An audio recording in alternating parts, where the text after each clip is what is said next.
Prapannaham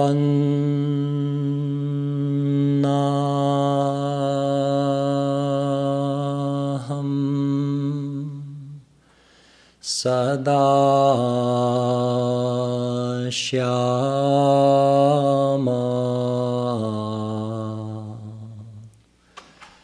gurur padarvindayo tasya preranaya tasya divyadesham vadamyaham.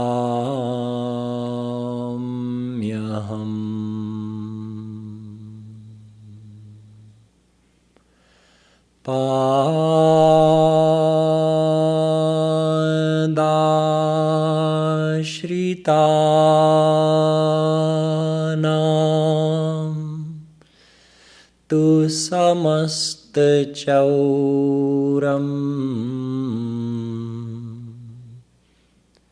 Shri Radhikaya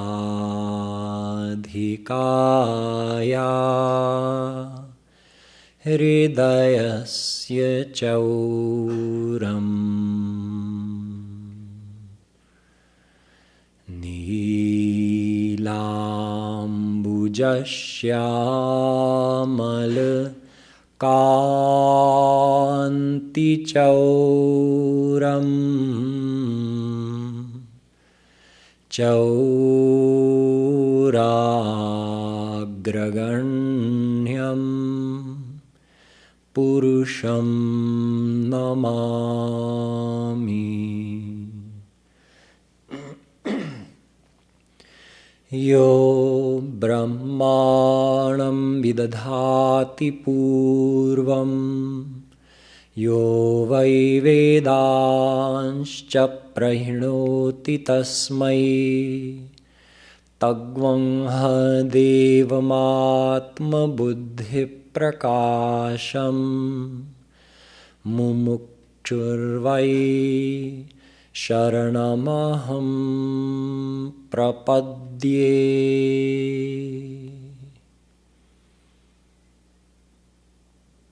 The Divine Souls will have a few minutes of chanting, and after that I'll continue with the topic of great saints of India.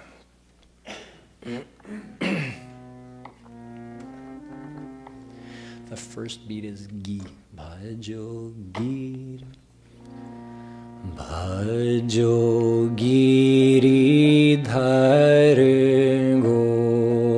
Govinda Gopala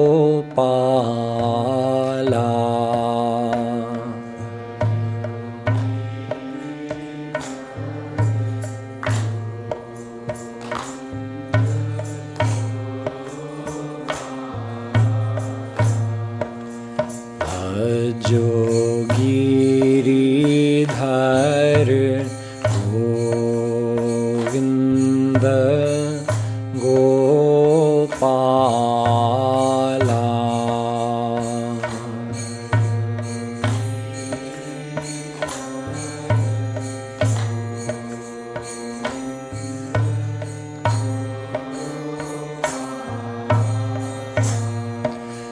Bhajo Giridhar Govinda Gopala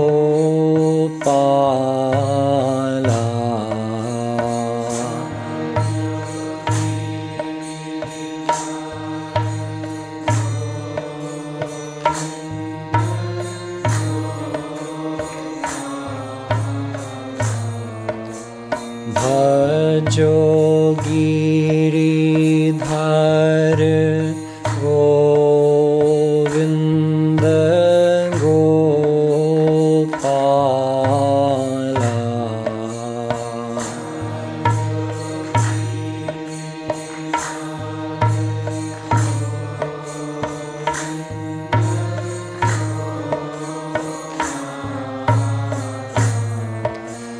भजो गिरिधर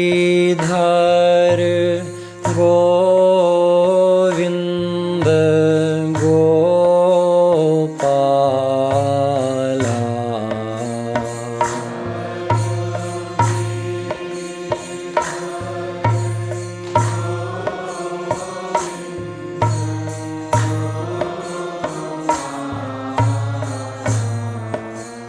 भजो गिरिधर गोविंद गोपाला।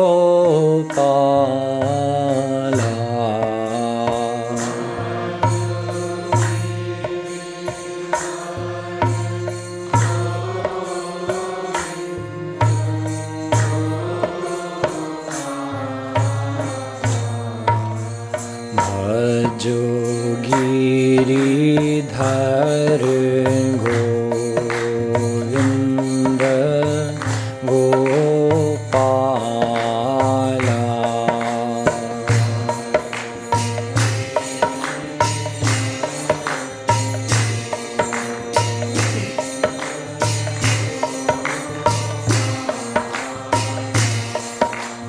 भजो गिरिधर गोविंद गोपाला।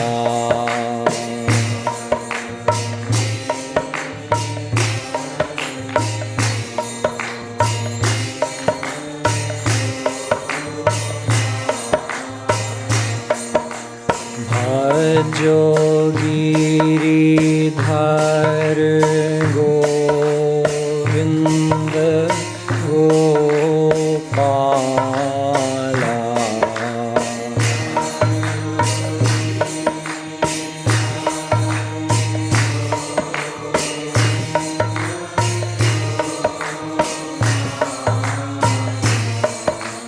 भजो गिरिधर गोविंद गोपाला।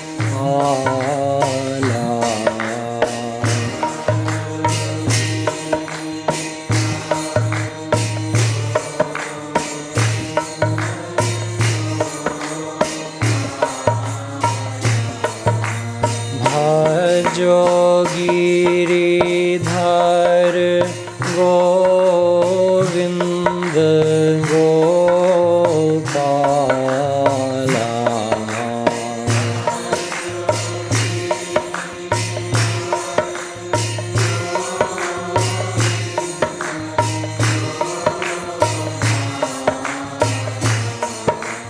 भजो गिरिधर गोविंद गोपाला।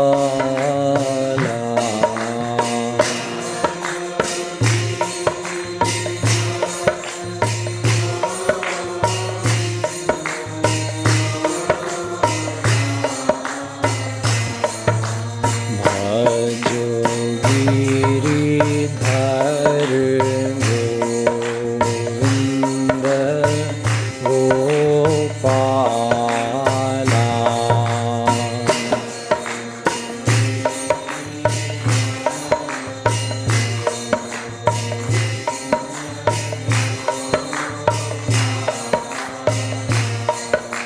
भजो गिरिधर गोविंद गोपाला।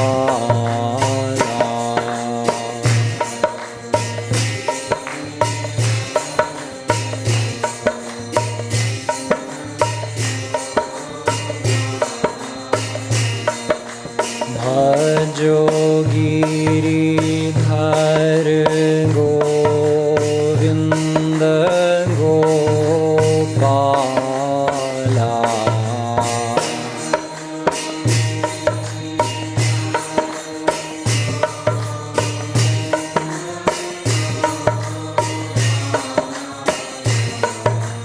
भजो Giridhar Govind Gopala.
Ladli Lal Ki. So as I mentioned yesterday, on Tuesday we'll be celebrating Guru Purnima. So all this week during the family camp, I'll be talking to you about saints and the philosophy regarding saints and gurus, which is in our Hindu scriptures. And we'll be learning about that through the stories of some great saints of India.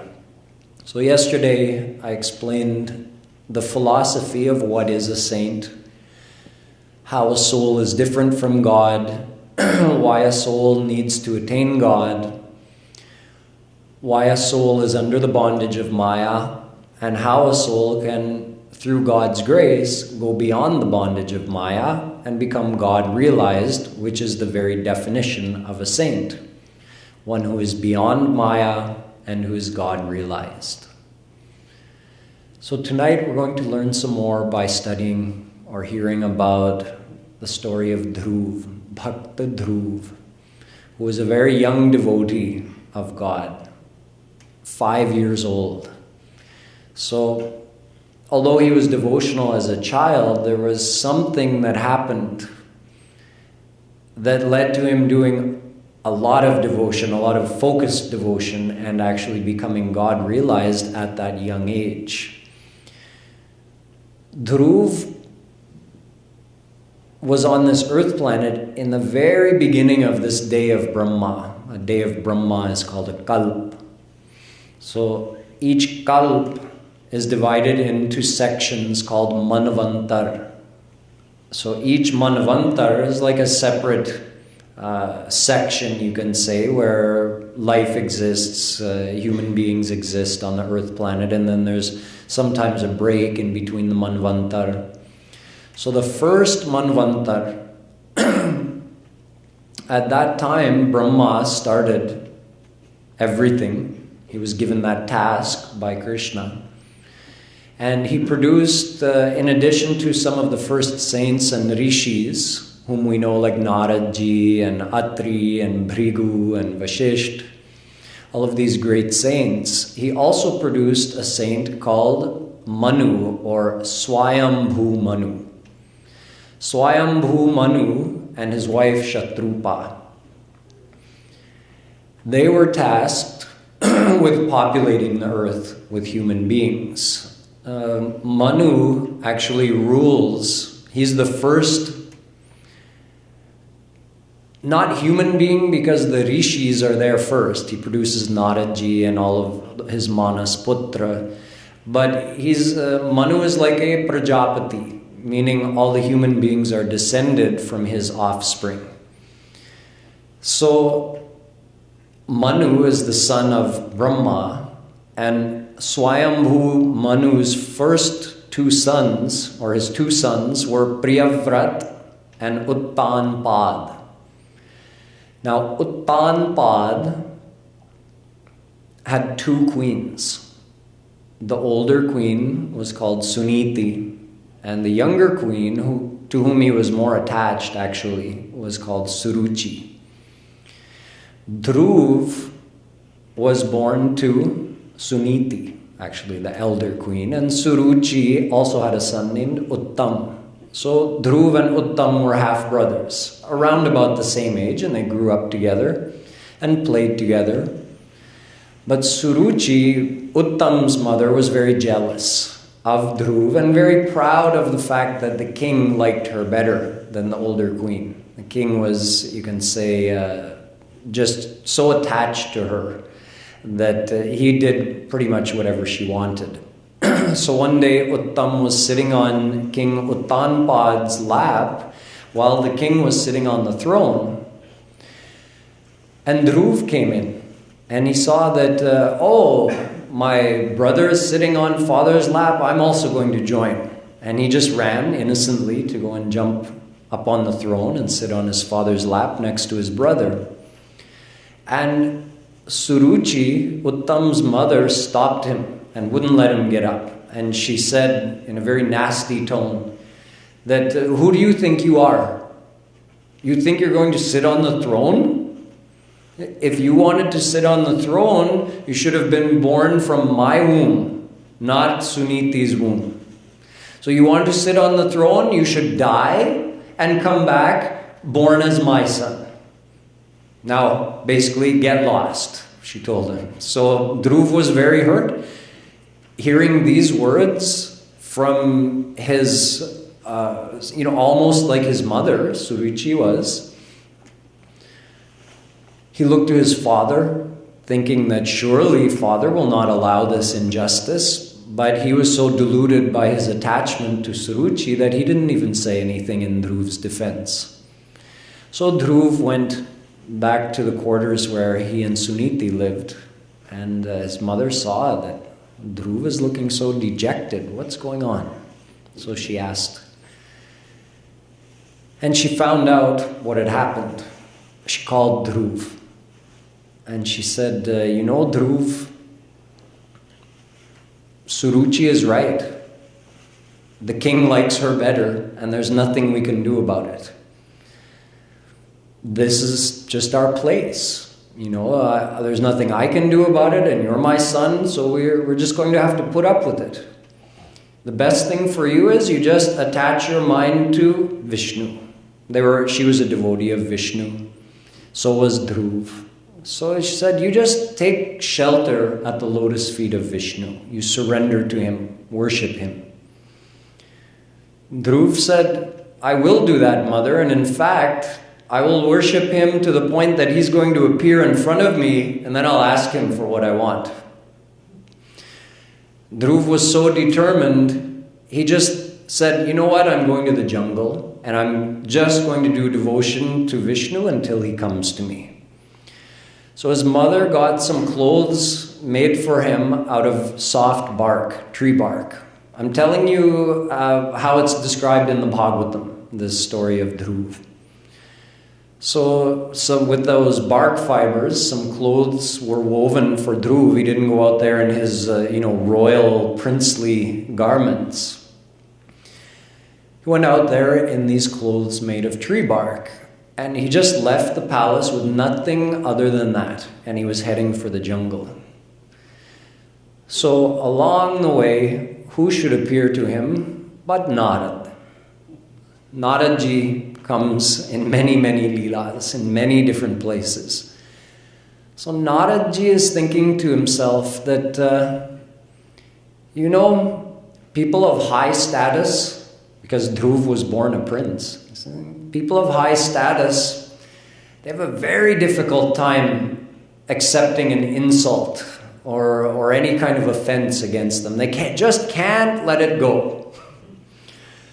So he came in front of Dhruv and he said, what are you doing? Where are you going? And Dhruv told him the story and said, I'm going to the jungle. I'm going to do devotion to Vishnu until he comes to me. And I'm going to ask him to give me a very high seat, a higher status in this world even than any of my ancestors have received.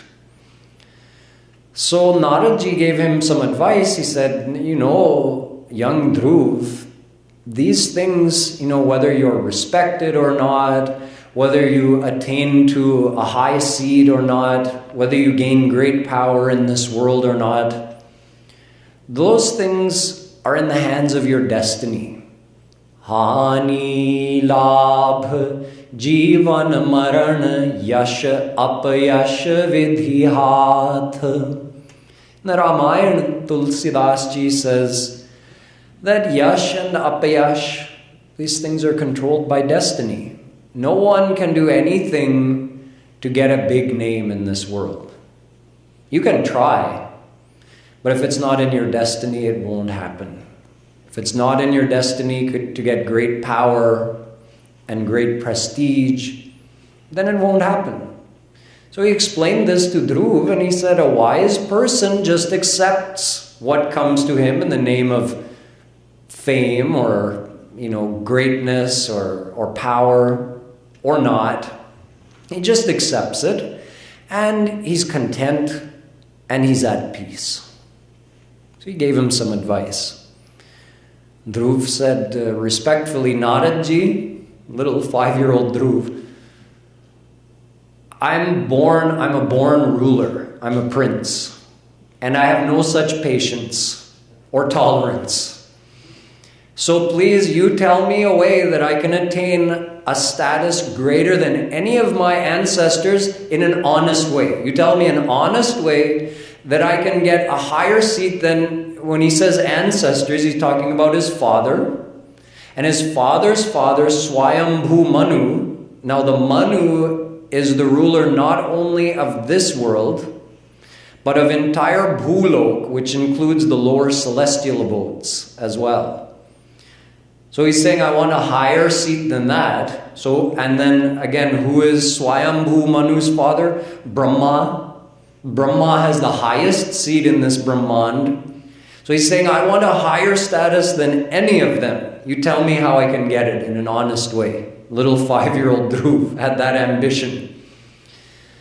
So Naradji said, okay, only God can do this for you. Only Vishnu can help you. And now he taught Dhruv devotion, sadhana. Sadhana means something you practice in order to attain a goal.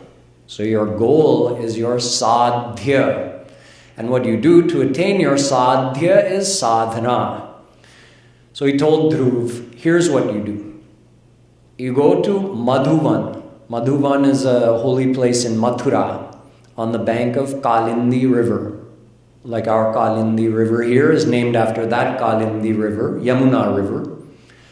So he told Dhruv, you go there, you stay in Madhuvan, and this is what you do.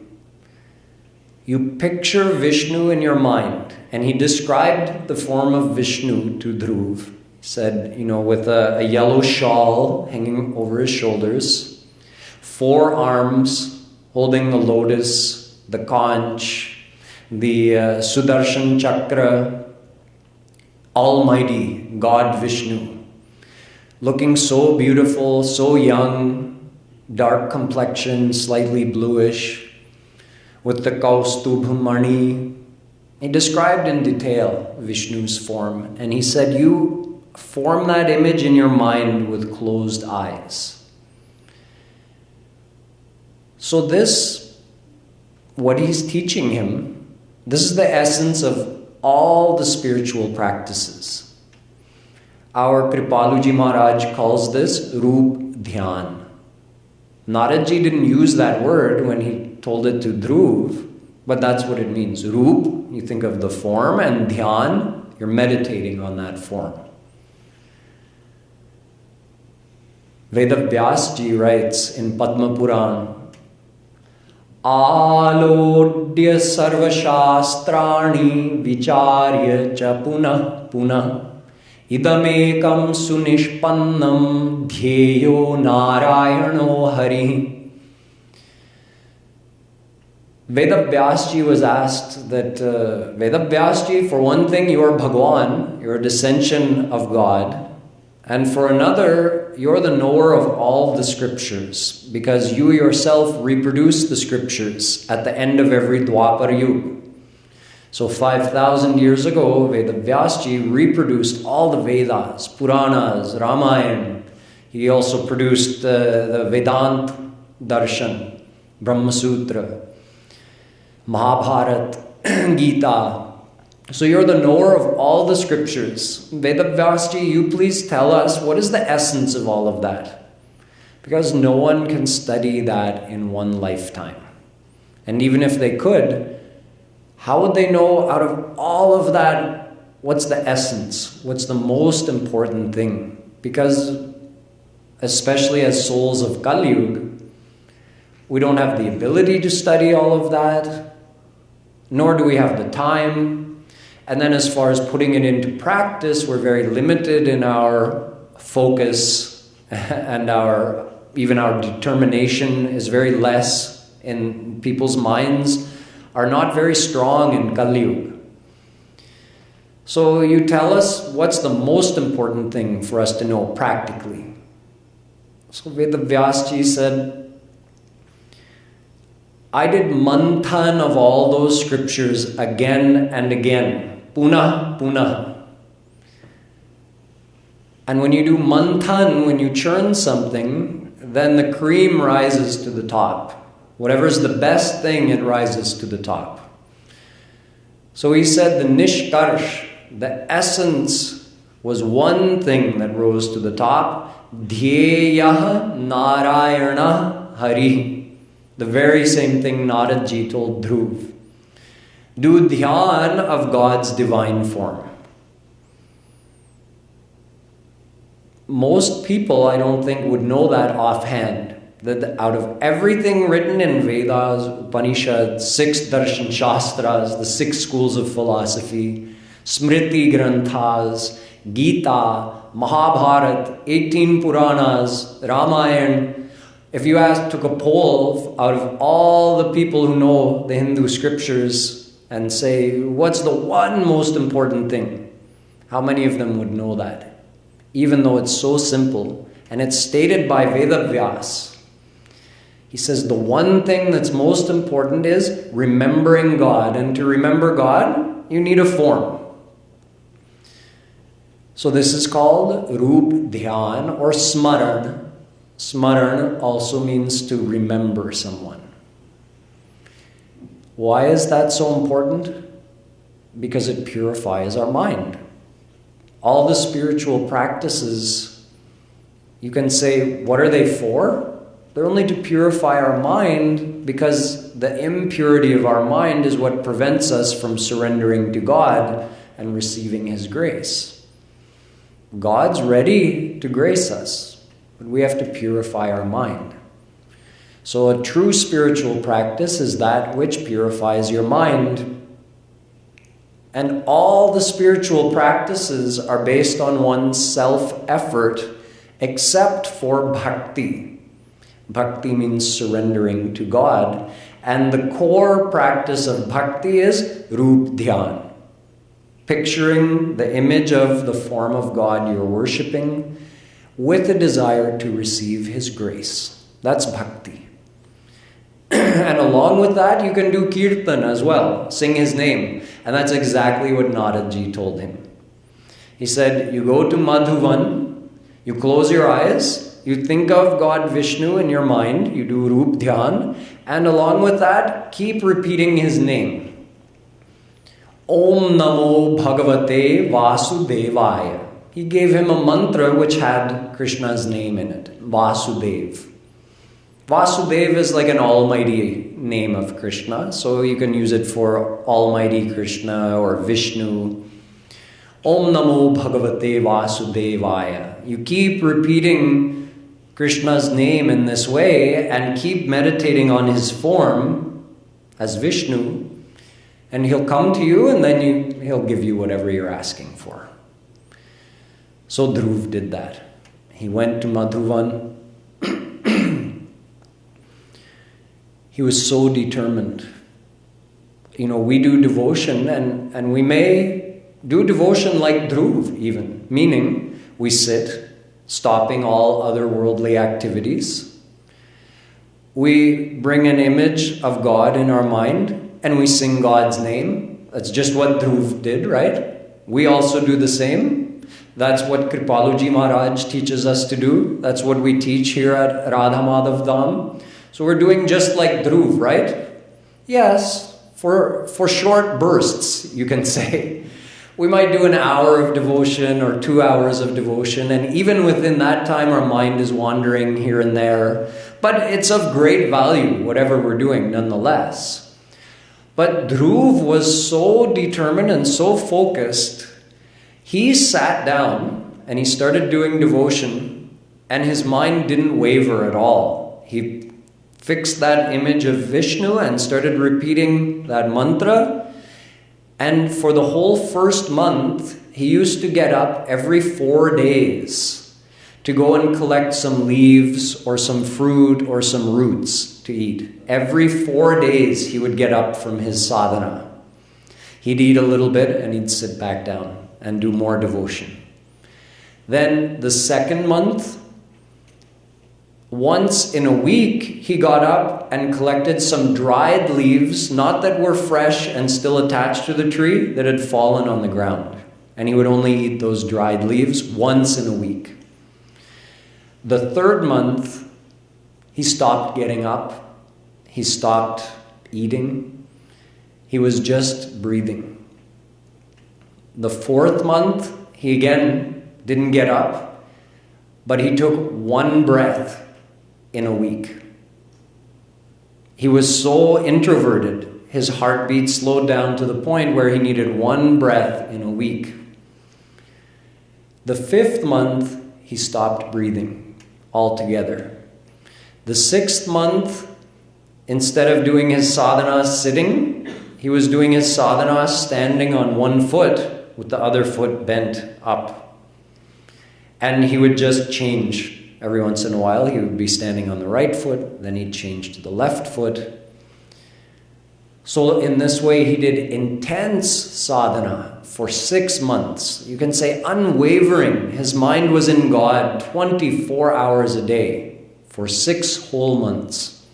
5-year-old Dhruv. So this image he had in his mind, because he was attaching his mind to God through this process, his heart was purifying. And when his heart became completely pure, he was standing in devotion, thinking of Vishnu, and that image had been in his mind the whole time. And then it just disappeared from his mind. He couldn't see it. So he opened his eyes and real God Vishnu was standing in front of him after 6 months. And Dhruv was so overwhelmed, he fell at his feet, he did pranam, and he wanted to praise him. But he didn't have the words to do it. He was so young, he didn't know what to say. So God Vishnu just reached down with his conch and he touched to Dhruv's forehead, and then Dhruv got all the knowledge. And he started reciting stuti of Vishnu in Sanskrit, a beautiful stuti praising God Vishnu. When he was done, Vishnu was very pleased, obviously, with his devotion, and he said, "Now, my son, I'm going to give you that thing that you were desiring, the ambition you had in your heart, why you came to the forest and did devotion. I'm going to grant you that thing. I'm going to grant you a higher status than any of your ancestors got." And he gave him the status of the North Star. The North Star is the one around which all the other stars in the sky circle. So they all keep doing parikrama of that North Star. So he says, you're going to take that seat up there. You'll become that North Star. That's right. So even today you can see Dhruv has that highest status, higher than Brahma in this Brahmand. So he granted that boon to young Dhruv, and he told him that, but before that, you're going to go back to the kingdom, and when your father goes to the forest, he's going to make you king, and you're going to rule the entire earth for 36,000 years.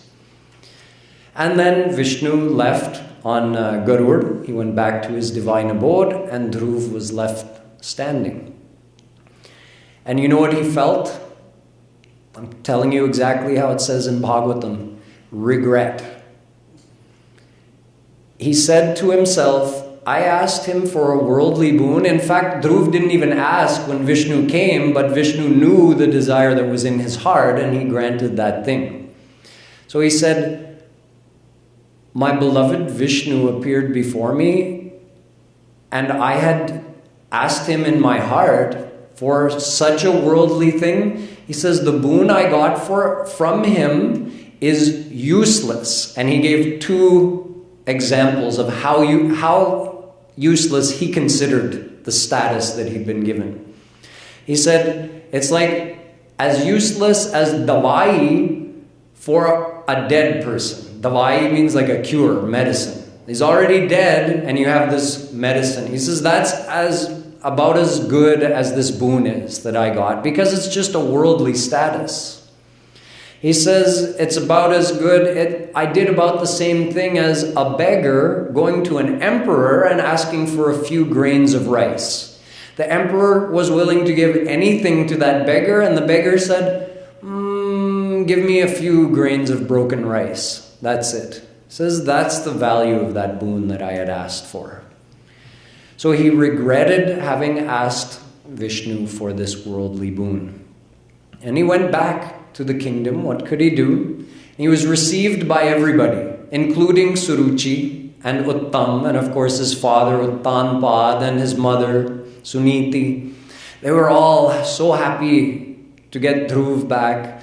And very soon after, even though Dhruv was still so young, his father decided that, okay, Dhruv, you're becoming king, I'm going to the forest. And then Dhruv ruled for 36,000 years, and then he went and took his place as the North Star. So this account of Dhruv's life, it teaches us several really important things.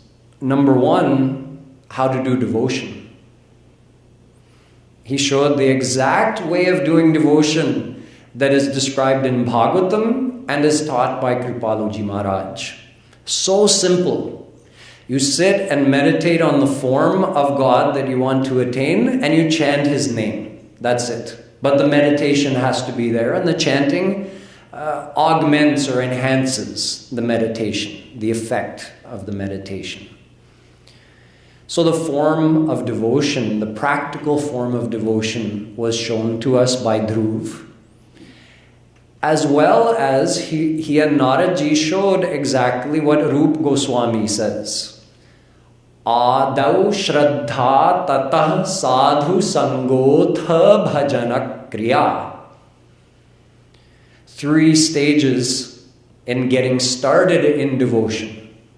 First, Shraddha. It means faith in God and a desire to attain God. Shraddha, Bhuk. Number 2, Sadhu Sangha. It means the association of a saint, like Narad. So Dhruv showed and Naradji showed that anyone who wants to attain God needs the help of a God-realized saint. So first you have the desire for God, then God arranges for the saint to come into your life. See, how did Narad come and find Dhruv? Krishna arranged it, sent him to Dhruv. He said, this soul wants to come to me, so he sent a saint to help him. Then bhajana kriya. Then you start devotion by following the instructions of the saint on how to practice bhakti. So 3 simple steps. You desire God, then God arranges the association of a saint, then you implement the instructions of that saint for how to practice bhakti. That's it. Then you keep practicing that until God comes to you. So he showed us how to embark on the path of devotion. He showed us the practical form of devotion. And Dhruv did practice sakam bhakti. Sakam means with a worldly desire. This is not the form of bhakti which is considered the highest form. Nishkam bhakti is considered higher, and we'll learn about that from the story of Bhakt Prahlad tomorrow. Nonetheless, sakam bhakti is a form of bhakti. You can ask God for worldly things. But Dhruv showed the actual form of Sakam Bhakti. None of us, even though every one of us sitting here in this life or many past lives, we've asked God for things. And we've probably said to ourselves, I'm doing Sakam Bhakti. None of us have done Sakam Bhakti. We've only been Sakam. We left out the Bhakti part. Bhakti means total faith and surrender to God. So when does He fulfill your wish? See, Dhruv showed us. When He comes to us. When you become God-realized, you're free from all the material bondage, including your destiny, including the bondage of karma. Everything is finished, all the bondages.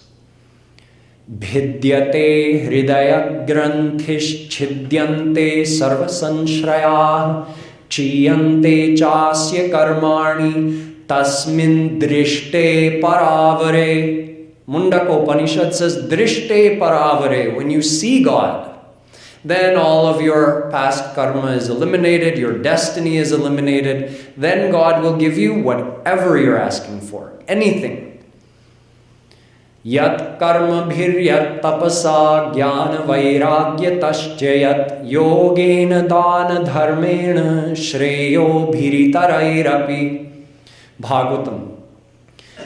By doing bhakti to God, you can get anything which is given through any other path, even material things, very quickly and easily by surrendering to God, like Dhruv did. But the surrender has to be total, complete. So in other words, God grants even material desires after God realization, not before. So is that how we have done Sakam Bhakti? No. We just ask with partial faith.